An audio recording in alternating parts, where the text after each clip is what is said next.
ভক্ত দেখলে কেমন করে যাইছে না গো? ভক্তের নয়ন দেখলে যাইছে না। ভক্ত চেনার একটাই উপায়, যারা নয়ন দেখবে সদা কৃষ্ণ নাম গৌর নামে, যার নয়ন দুটি ছলছল করছে, হা গৌর হা নিতাই বলে জীবানিশি কাঁদে। এই জগতে যাদের অনেক অর্থ আছে, টাকা কড়ি আছে, বিষয় সম্পত্তি আছে, তাদের বলে ধনী। কিন্তু বৃন্দাবনে গিয়ে দেখবে এক একজনের নামের পর আছে, লেখা আছে মহারাজ, 108 মহারাজ। তাদের ধন নেই, বাড়ি নেই, গাড়ি নেই, অর্থ নেই, বিষয় কিচ্ছু নেই, তাদের মহারাজ নাম কেন? মহারাজ বলে ডাকে কেন? এই জগতে যাদের অর্থ আছে, টাকা আছে, বিষয় আছে, কড়ি আছে, অনেক ধন আছে, তাদেরকে বলা হয় ধনী। কিন্তু যার অর্থ নেই, টাকা নেই, বিষয় নেই, কড়ি নেই, তারাও ধনী। যা হৃদয় ভর্তি কৃষ্ণ প্রেম ধান, আর নয়ন ভর্তি আছে জল, এই জগতে তারা ধনী। ধনী কারা? তারাই ধনী।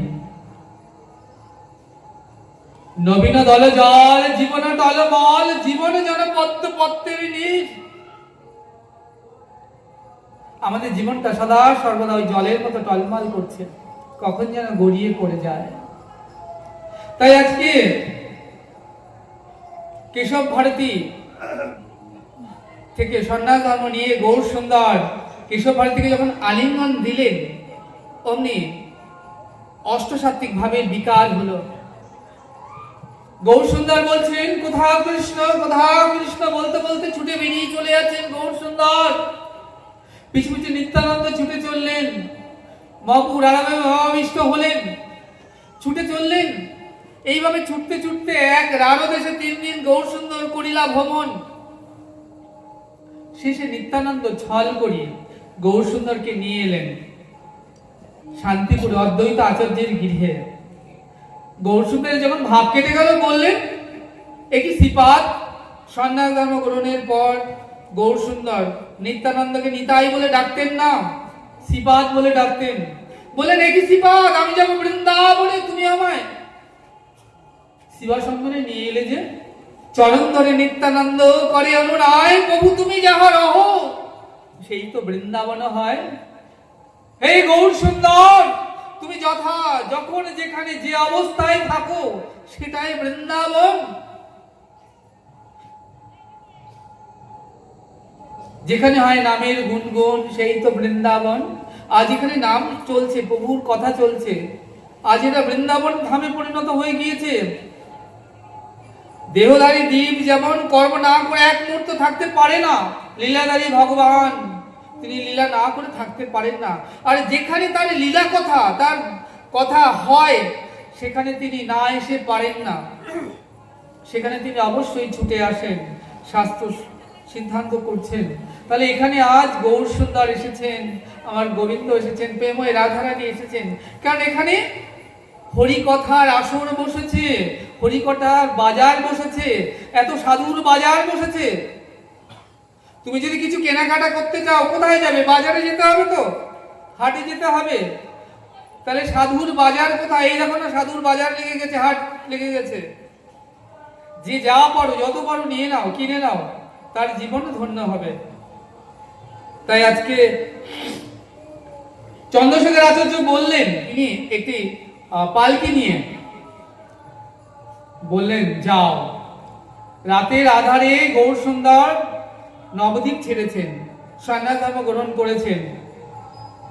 সচিমাকে নিয়ে এসো নবদ্বীপ থেকে শান্তিপুরে। একটি পালকি নিয়ে এলেন চন্দ্রশেখর আচার্য।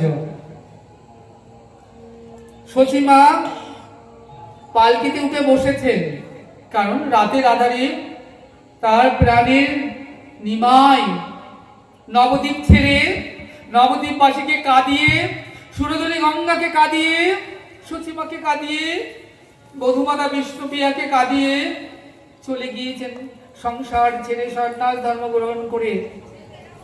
এখন এসেছেন কোথায়? শান্তিপুরে অদ্বৈত আচার্যের গৃহে। তাই পালকি নিয়ে এসেছেন সচিমাকে নিয়ে যেতে। তার প্রাণের দুলাল একবার যেন সেই নিমাইকে দেখে আসে। সচিমা পালকিতে উঠেছেন, বধূমাতা বিষ্ণুপ্রিয়া পালকিতে উঠতে যাবেন, এমন সময় চন্দ্রশেখর আচার্য বললেন, মাগো, সন্ন্যাসীর যে নারীর মুখ দর্শন করতে নাই, যারা সন্ন্যাসী তাদের নারীর মুখ দেখতে নাই, মানে প্রকৃতির মুখ দেখতে নাই। চোখের জলে বধূমাতা বিষ্ণুপ্রিয়ার আজ বক্ষ ভেসে যাচ্ছে।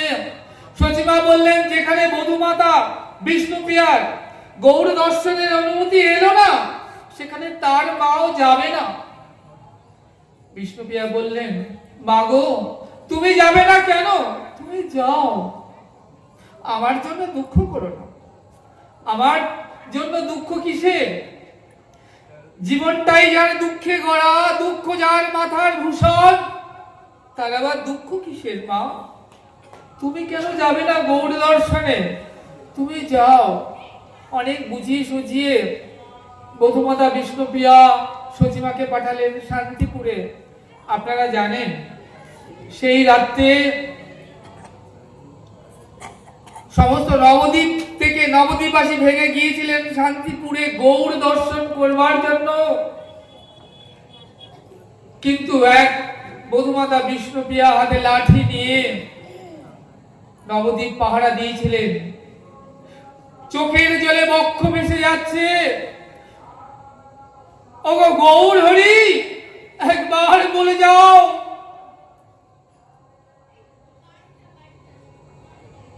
আমি কি তোমাকে কেন দেখতে পেলাম না? আমি কি দোষে দোষী?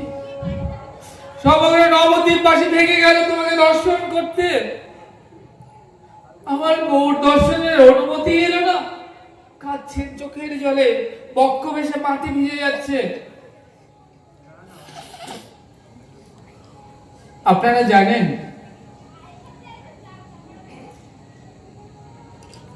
যখন সচিমা কাঁদতেন গৌর বিরহে, কারণ আগে বিশ্বরূপ সংসার ছেড়ে চলে গিয়েছেন। সচিমার অন্তর এমনিতে দুঃখী ছিল, আজ গৌর সুন্দরে চলে গেলেন। জগন্নাথ মিশ্র তিনি চলে গিয়েছেন, তাই সচিমা যখন নিমাই নিমাই বলে কাঁদতেন, বধূমাতা বিষ্ণুপ্রিয়া এসে চোখের জল মুছিয়ে দিতেন, বলেন, মাগো, সবাই তোমাকে ছেড়ে চলে গেলেও আমি কখনো তোমাকে ছেড়ে চলে যাব না। জগন্নাথ মিশ্র চলে যাওয়ার পর সচিমায়ের পিতা সনাতন মিশ্র এলেন, আর মহামায়া দেবী এলেন। বললেন, দেখ মা,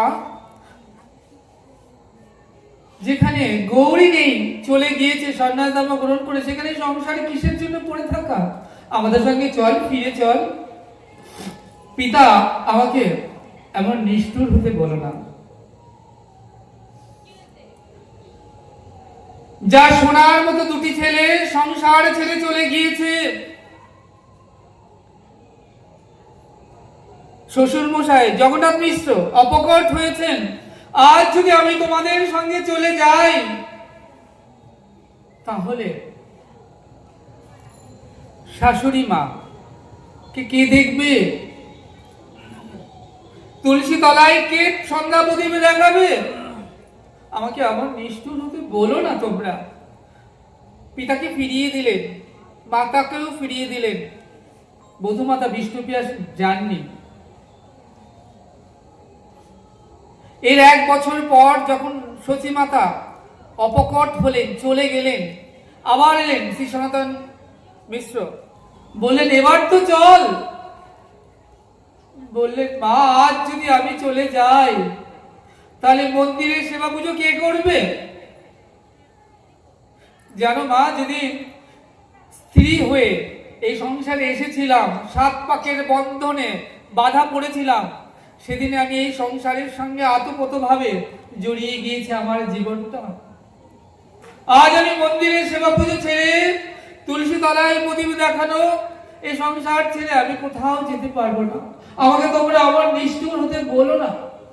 এবারও ফিরিয়ে দিলেন। আপনারা জানেন, 1-2 বছর নয়, দীর্ঘ 80টা বছর ধরে বিষ্ণুপ্রিয়া গৌর বিরহে টপ টপ করে চোখের জল পড়েছে, প্রদীপের মতো টিপ টিপ করে জ্বলেছেন আর টপ টপ করে চোখের জলে বক্ষ ভেসে গিয়েছে। সবাই যখন ঘুমিয়ে পড়তেন দরজা দিয়ে বোধমাতা বিষ্ণুপ্রিয়া কাঁদতেন, ওগো গৌর হরি, দেখে যাও একবার এসে তোমার বিষ্ণুপ্রিয়ার কি দুর্গতি।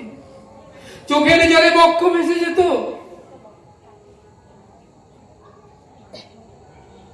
দীর্ঘ 1-2 বছর নয়, 80টা বছর সরস্বতী পুজোর দিন বধূমাতা বিষ্ণুপ্রিয়ার জন্ম হয়েছিল। শাস্ত্রে বিশেষ বিষ্ণুপ্রিয়ার কথা লেখা নাই, কিন্তু গৌরের জন্য এমন অনুরাগ, এমন ত্যাগ, বধূমাতা বিষ্ণুপ্রিয়ার কারণে গৌর সুন্দর হতে পেরেছেন। সংসার ছেড়ে সন্ন্যাস ধর্ম গ্রহণ করে জগতে জীবকে তিনি প্রেম ধন বিলাতে পেরেছেন। তার এই যে অবদান, আজ মহাপ্রভুর 540 বৎসর হয়ে গেল, 540তম তিথি পেরিয়ে গেল। আমরা যদি তার কথা না স্মরণ করি, না শ্রবণ করি কৃতজ্ঞতার সাথে, এর থেকে অপরাধের আর কি হতে পারে?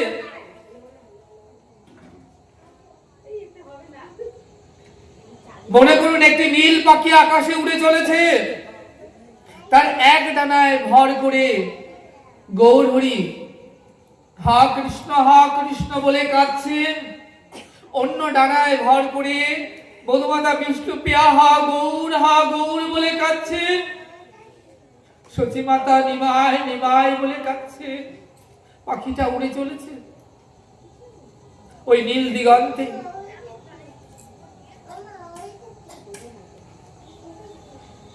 এত চোখের জল ফিরে গেল আমাদের জন্য।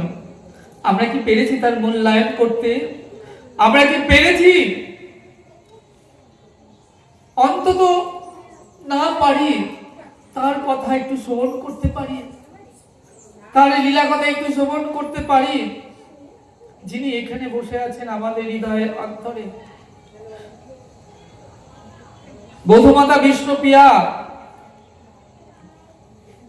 বলতেন, ওগো এই অভাগিনীর মুখ কেউ দেখে নাকি?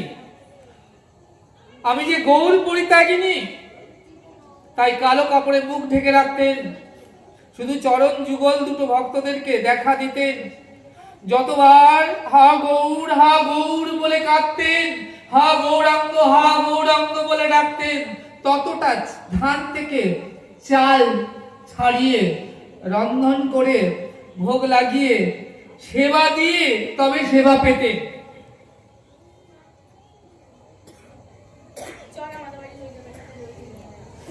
তাহলে গৌরের সাথে সাথে বধূমাতা বিষ্ণুপ্রিয়ার কথাও আমাদেরকে অবশ্যই শ্রবণ করতে হবে। একজন কাঁদছেন জানেন তো, তিনি হলেন কে জানেন? গৌরীদাস পণ্ডিত। সকালবেলা তিলক সেবা করতে করতে বড় অভিমানী হয়েছেন। বলছেন, দেখবো না ওই বদনটি, যে বদন শুধু কাঁদাতে জানে। যারা হা গৌর বলে তাদেরকে কাঁদায়, যারা কৃষ্ণ বলে তাদেরকে কাঁদায়।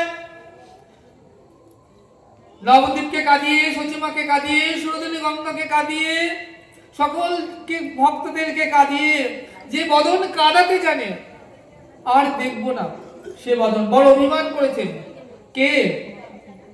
না, গৌরীদাস পণ্ডিত। গৌরীদাস পণ্ডিত কে? যিনি বৃন্দাবনে কৃষ্ণের মরম শাখা ছিলেন। শ্রীরাম সুদাম দাম্ব সুদাম মধুমঙ্গল আদি সেই শ্রীরাম শাখায় কলিযুগে গৌরীদাস পণ্ডিত হয়ে এসেছেন।